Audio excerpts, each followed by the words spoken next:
A reminder to all crew members, there is only one...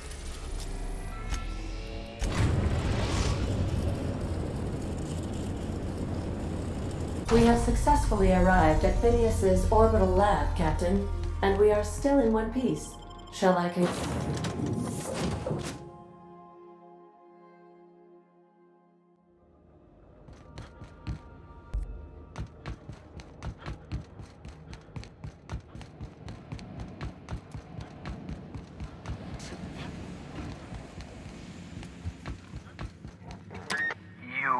I'd clap you on the shoulder if I weren't behind a wall of bulletproof glass. I don't know how you did it, but Hiram Blythe just sent me everything I needed. According to Hiram's message, Minister Clark has ordered a suspicious amount of dimethyl sulfoxide. It's almost as if he's hoarding the colony's remaining supply.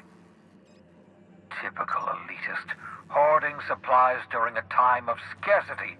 Once I have those chemicals, we can revive the Hope's colonists and put some decent people in charge. So, good news. You're going to Byzantium and stealing those chemicals. Exciting. If I had time and several blackboards, I could explain the details to you, but to put it briefly, dimethyl sulfoxide is the reason you're alive today.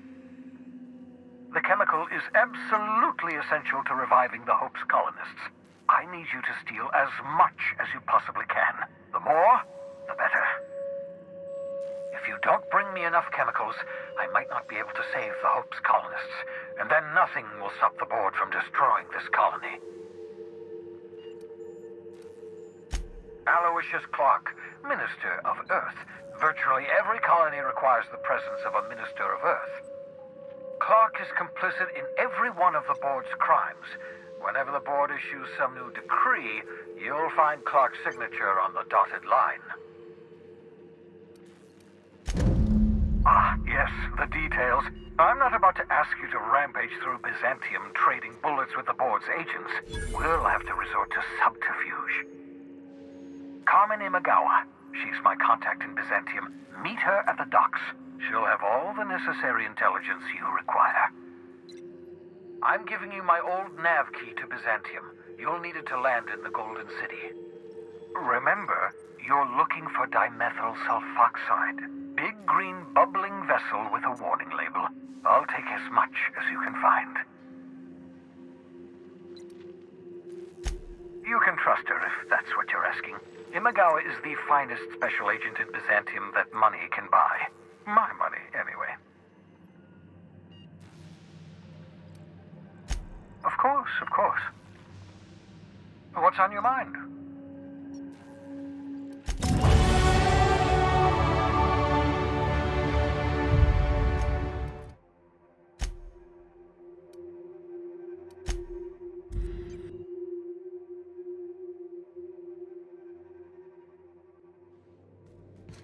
Captain, Felix and the Vicar are arguing again.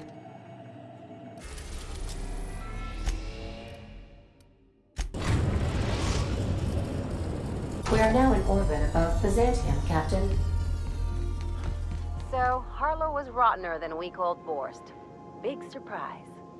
Since we're in Byzantium, there's something I've been meaning to do. I haven't actually talked to my folks in a while. Shocking, right? Anyway, it's probably about time I paid them a visit. Given the dangerous life I lead, they've got to be worried sick.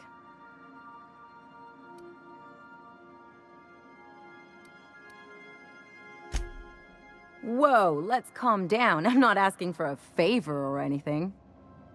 I'm just suggesting we stop by when we're in the neighborhood. See, I'm originally from Byzantium, born and raised. I know that probably comes as a big surprise.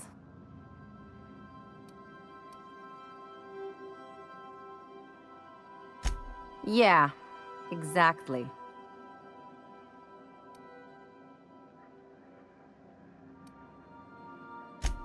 Reconnect is a strong word. And, I was thinking you'd come too. Great. And when we get there, draw out your rough edges a bit. If you've got an outfit you haven't washed in a while, maybe one with some blood stains, wear that one. Oh, and help yourself to the good snacks and put your feet on the coffee table. Mother hates that.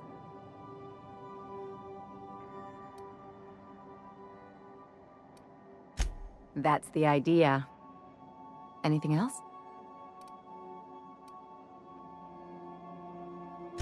What did I tell you? His down with the man shtick was just an act. No one who yammers that much means half of it.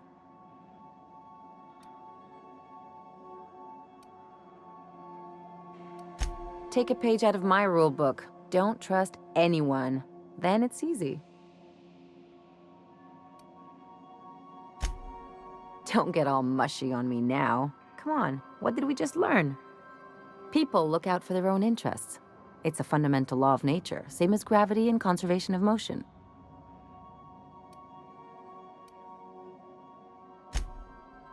Sure I can. In fact, I bet you I live a lot longer. I'm warning you, that reverse psychology stuff doesn't work on me.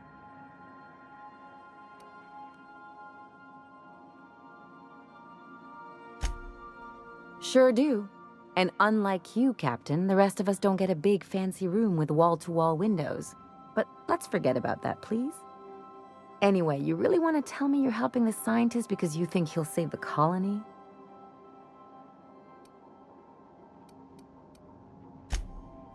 And here I thought I'd seen it all. This galaxy must be bigger than I'd thought. Enough about Harlow, though. Anything else? I sure hope you negotiated for a raise with this Phineas guy. Ever notice how this job gets bigger and more dangerous every time he calls in? He's asking a lot, Captain. Makes me wonder what your angle is.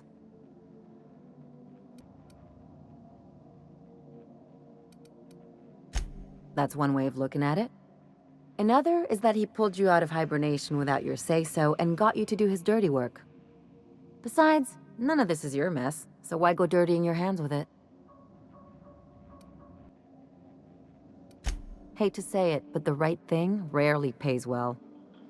The board's put a bounty on his head, and they've got more than enough bits to pay it. I've got no love for the corporations, but they know how to take care of their people. The ones at the top, anyway.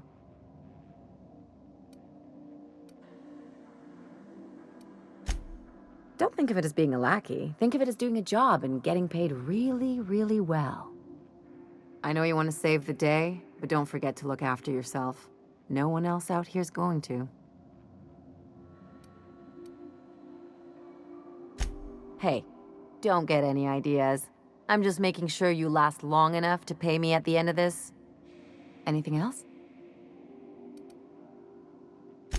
It's like one of those stuffy art gallery pieces. Looks okay from far off, but once you get close, you realize it's just some mismatched shit everyone's agreed to overpay for.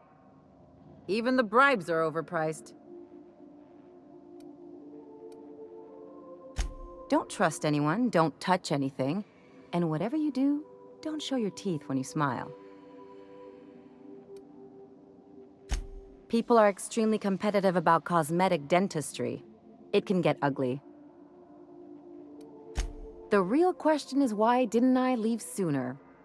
There's all these invisible rules, and everyone spends all their energy just trying not to break them. Call it what you want, it sucks. I was a top-tier surgeon, but I could hardly open a pack of gauze without 10 people signing off first.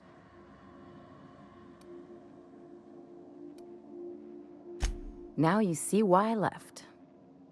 People call Byzantium the jewel of Halcyon, but really, it's just paste. Everything's polished and bureaucracy. Take a close look and you'll see it's deader than anywhere else in the colony. Interesting like a colonoscopy. I trained as a surgeon. More my folks' idea than mine, but I made the best of it. Lots of them, unfortunately. I even sculpted a few. Turns out Byzantines are more concerned with having square shoulders and a good profile than, well, anything else. That's what I've been saying.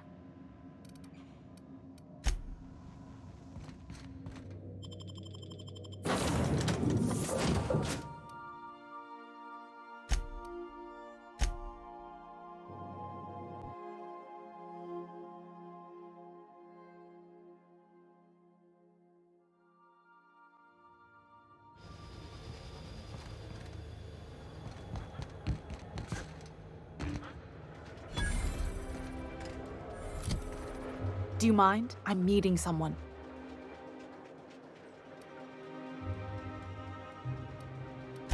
Shh. No names, okay? The Phoenix is a wanted man, and the board has eyes everywhere in Byzantium. Yeah, that's my codename for... you know, our mutual friend. Oh. I'm Golden Eagle. Yeah. I named you Cuckoo.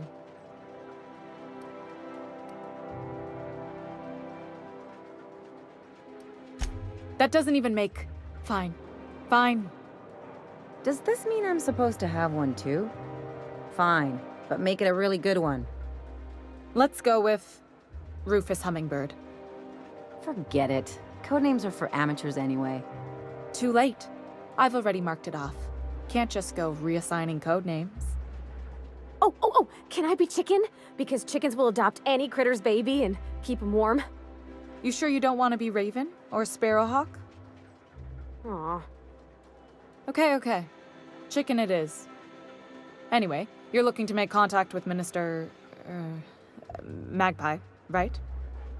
I should warn you, it won't be easy. He spends most of his time in his estate, which is heavily guarded.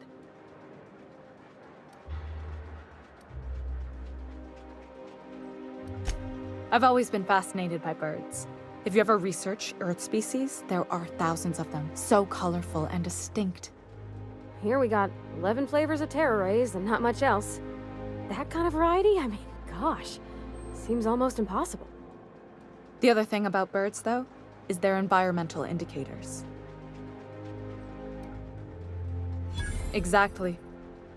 I started thinking about everything we see around Halcyon, and all the things we don't see. For starters, you rarely come across anyone living in Byzantium who wasn't born here, even though we get ships in all the time. Trust me, anyone with a lick of sense gets out of here as soon as possible. But most people don't. In fact, most people stay exactly where they start. Doesn't that seem strange to you? And then there's the way nothing gets fixed. There used to be a suggestion box around here. People would drop ideas in. Nothing ever came of them, of course. Sure, that part is. That's why they install shredders in those boxes, after all. But one day the shredder broke. No one came to fix it. And since it wasn't working, we didn't have anywhere to file our complaints. So you can imagine how messy things got. I bet your repair folks couldn't find parts. Back in Edgewater, I'd have to take something apart just to put another thing back together.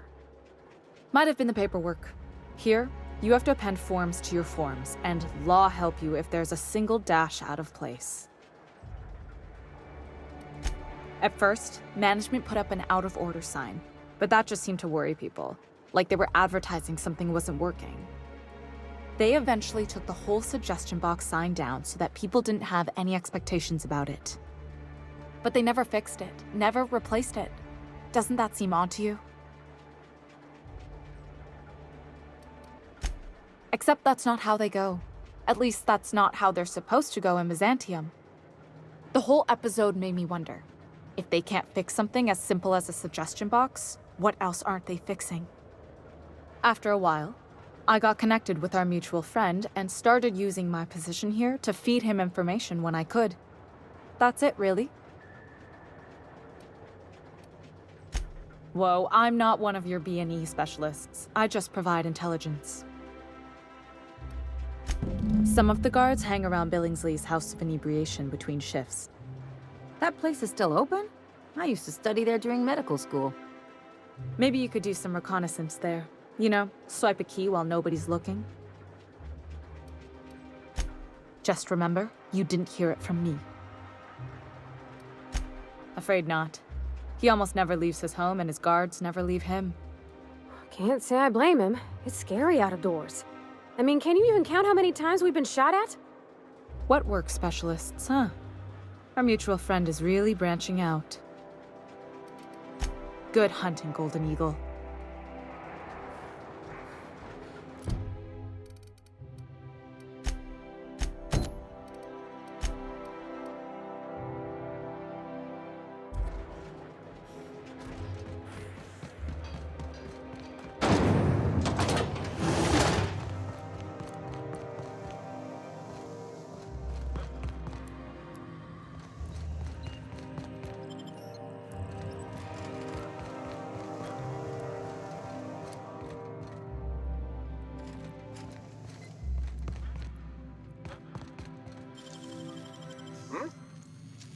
Hold it right You got there. nimble fingers, Captain. What do you think you're doing?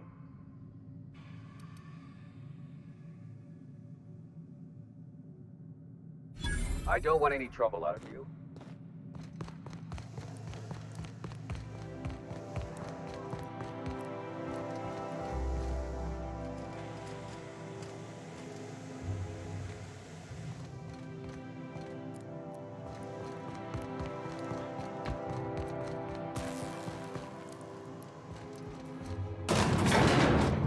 You take real good care of your pistol, Dr. Fenhill. I oughta. Kept me alive this long. I mean, you treat it nice. Makes me happy to see, because I feel the same way about my wrench. Look, it's a tool that does a job. Feelings got nothing to do with it.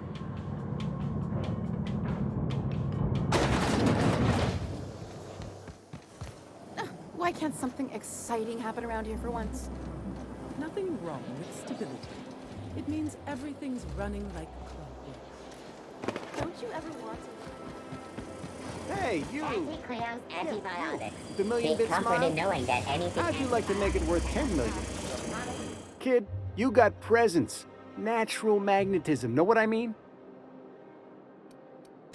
Tell you what, you're gonna like it a whole lot more once we start talking bits. Listen, you got an agent? Some kind of representation?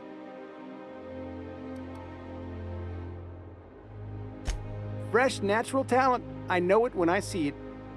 Listen, you got a real special quality, raw energy. I see you in pictures, kid. I'm making a feature, Space Pirates of Moros Prime. It's gonna be a hit. But we still need a star. And I think you got the chops. Ah! Captain! You're gonna be in pictures! Already got an entourage, huh? Way to get ahead of the game. So what do you say? You ready for the chance of a lifetime? Terrific! We're holding auditions at the studio. Head to Odeon Pictures and take the elevator. You're going all the way to the top, baby. Is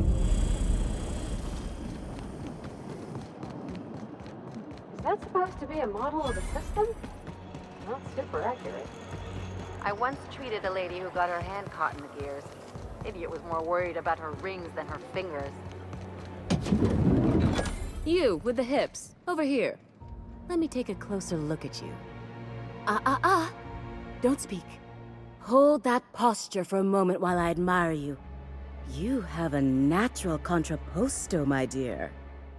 The way you rest your weight against your hip suggests a certain rugged charisma possessed only by the mighty primal and the well-traveled spacer. Splendid. I love it.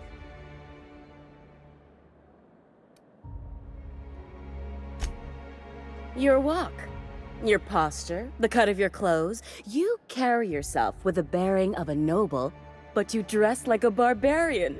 How deliciously outre. I'm Celeste Jolicoeur, and you, my dear, are exactly what Byzantium needs. Darling, you and that brutish swagger of yours have been on my mind the moment you stepped into my studio. I'm working on a new line of clothing that will shock this city to its core, and I'd like your help. What do you say, my dear? Care to make history with me? Marvelous! You and I are gonna wake this city up like a cold splash of wine to the face. What I need is a survey of the outside world. What does the common laborer wear? How do the wild-eyed madmen of Monarch dress themselves? I've heard rumors, but I require samples. Also, I expect you to model for me.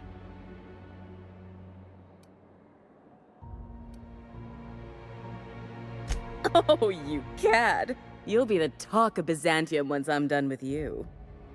I'll need you to model for me the following: the apparel of an iconoclast, the armor of a marauder, and a full ensemble of spacer gear, helmet included.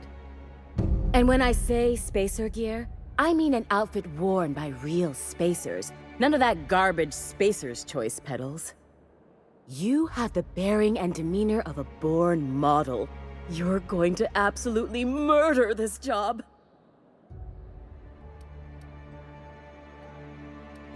I expect you'll cut an exquisite figure. What else do you need to know? I've heard rumors of these iconoclasts, half-mad zealots rampaging across the surface of Monarch. You'll have to find your own way into Monarch. I can't help you. Even if I could, I prefer not to interfere with your creative process. I don't know, I've never seen a marauder. Not in person, anyway. There are always Aetherwade programs, but I want something authentic. Byzantium is long overdue for a change of wardrobe, my dear. Something barbaric, yet elegant. If I were an enterprising spacer in need of a wardrobe, I'd probably head to the Groundbreaker. Fabulous! I can't wait to see what you dredge up.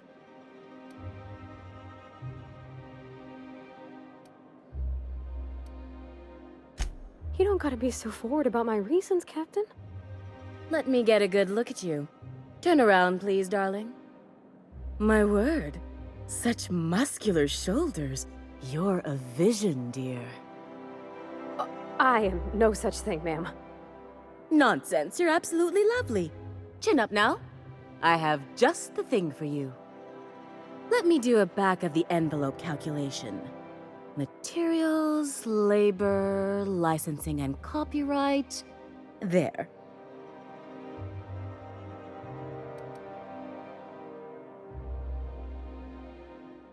Love? That's the ultimate luxury, darling. Love. Oh, gracious me. I don't get why that's funny, ma'am. Oh, my cherub. Who woos for love anymore? That's so... precious. All right, Captain. Here is the absolute best I can do for you.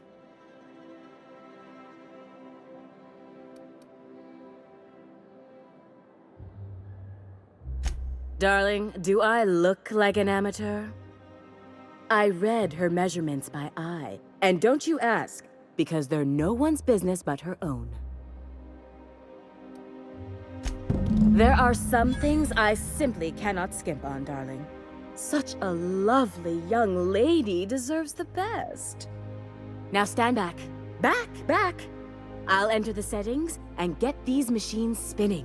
You'll be broke to bespoke in merely an hour.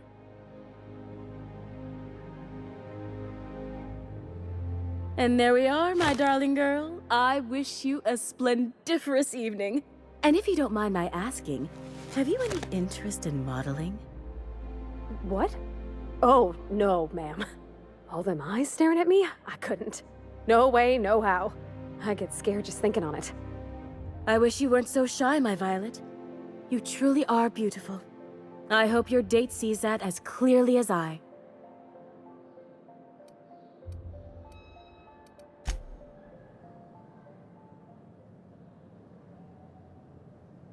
Oh, can you believe this outfit? It's so handsome, I'm almost afraid to touch it. Well, I guess that's everything then. After all this time, I just have to actually do it now. You know, There's a part Junlei's been looking for to fix up the air cyclers. They only carried them on big colony ships, like the Hope. I know. For a while, it felt like everything I did was a little bit of help.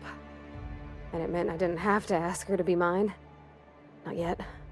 Not for real. Next time we dock with Groundbreaker, I'm doing it. I'll send June a message and ask her over. Oh, this is real scary, Captain. I'm grateful for all you done.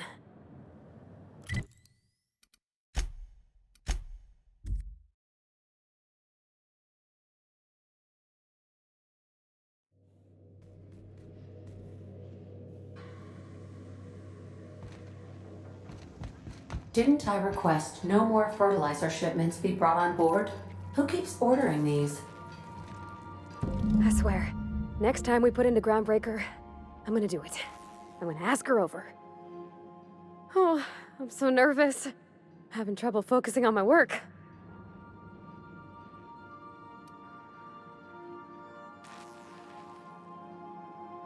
Oh, you mean Sam? He's just the sweetest, ain't he? A real charmer, my dad'd say. Nah, but I've been thinking on one. Gotta get to know him better, I think. Maybe ask him what he prefers. It ain't nice to give folks a nickname without him giving you the okay first, you know? Of course, that don't stop Felix.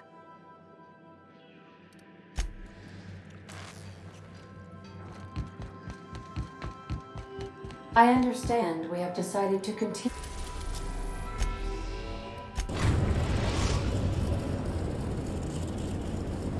Destination reached. The Groundbreaker. All right. She's on her way. How do I look? Oh, my hands have finally stopped shaking. All right. Deep breath. Here I go.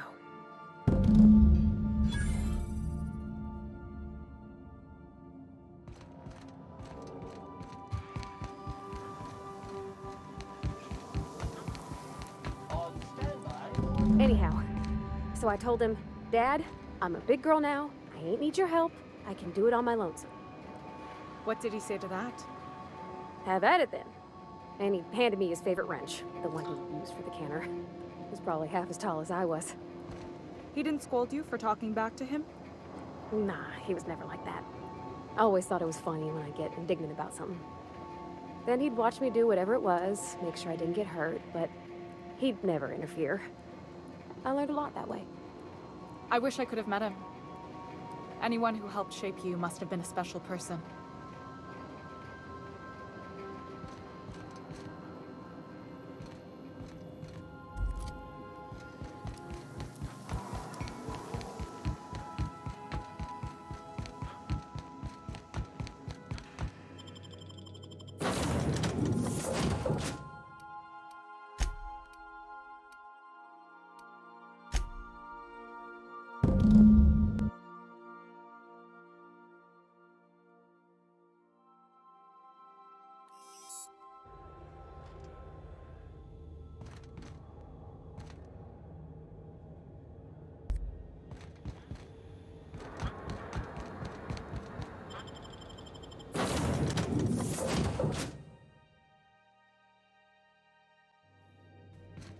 Some crew members are...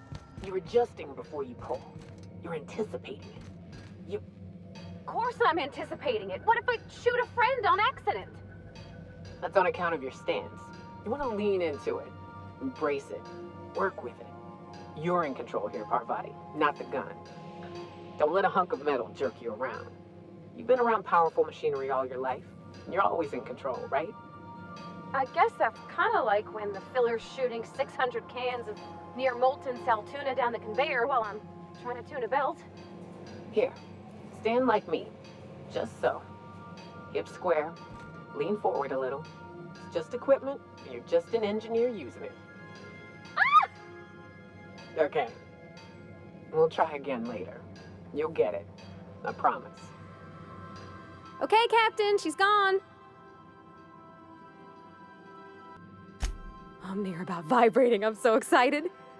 So she got here, and Well, she sneezed. She said, "Wow, new soap?" And I was like, "Yeah, rose-ish." Turns out it tickled her nose. Oops. And then she just sort of touched my arm real gentle-like and called the cut of my outfit elegant. I couldn't hear the rest on account of my heart was beating so hard. Then I led her into the kitchen. I think she about cried when she saw the spread.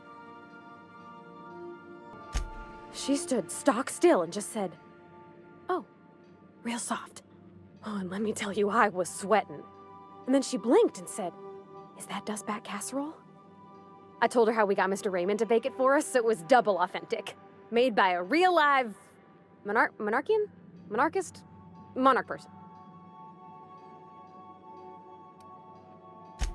Well, we talked a bunch over dinner about the things we learned just through messages, stuff we repaired, how I taught her to salvage and she taught me to build. When I brung out the sweetheart cakes, June, she got a little teary, said she had a thing she needed to say. But I stopped her because I wanted to say it first. I never felt so bold, Captain. I told her about how she made me feel. Bold like I acted, strong, smarter and kinder than I am on my lonesome. I listed all the things I liked about her. And then she pulled out a paper and read a speech. She talked about the things she admired about me, like my cleverness and my humor, and how it made her want to be more open.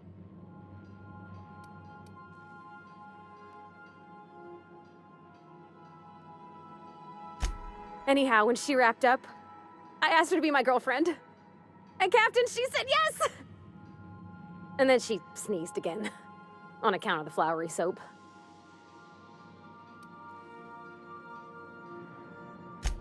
It's all on your account, you know. Imagine if you'd never taken me out of Edgewater. I'd have never met Junlei at all.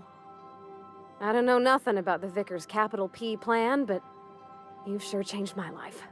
So, if you don't mind, I'm just gonna head to my cabin and happy scream into my pillow for like an hour.